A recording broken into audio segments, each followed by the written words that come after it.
Another day, another basketball stories na naman ang pagkukwentuhan natin. At ngayon nga ay pag-uusapan natin ang balitang mapipilitan nga po ang Golden State Warriors na gamitin talaga si Axel Lendeborg at ang balitang posibleng bagong player na habol pa sa Philadelphia 76ers. Halos lahat nga po ng mga fans ng JSW ay nadismaya sa pagkabigong muli ng kanilang front office na makuha si Lebron sa free agency market. Kaya panaysisi na naman nga po ang mga ito sa kanilang general manager na si Mike Dunleavy na wala pang nakukuha ngayong offseason ni sa mga bagong player.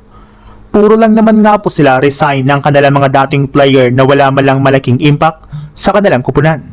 At dahil nga po sa pagkabigong ito ng Warriors ay mapipilitan nga po sila na maghanap muli ng mga bagong player sa free agency market na pwede nga po nila ngayong kunin. At kung sakali man nga po nawala na naman sila ditong masungkit ay mapipilitan nga po sila na sundin ang unang plano ni Coach Steve Kerr na gamitin si Axel Lendeborg bilang kanilang starting small forward. Ibig sabihin, si Lendeborg nga po ang pamalit na lang ng Warriors kay Lebron next season dahil sa kapalpakan na nagawa ngayon ng kanilang front office. Bagamat man nga po isa lamang itong rookie ay napatunayan na nga po niya na kaya nitong makipagsabayan laban sa mga NBA players gamit ang kanyang shooting skills at malaking pangangatawan na mapapakinabangan talaga ng Golden State Warriors.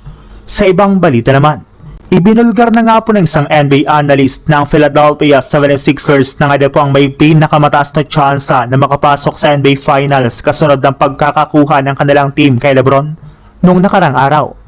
Kumpara nga po sa ibang mga team sa East, napakasulido nga po ng kanilang lineup na binubuo nila Joel Embiid, LeBron James, Jaylen Brown, Tyrese Maxey, VJ Edgecomb, Anthony Simons, Kentavious Caldwell-Pope, LeBron Fillon Jr., Dean Wade, Dominic Barlow, Adim Bona, Johnny Broome, Justin Edwards at si Dalen Terry.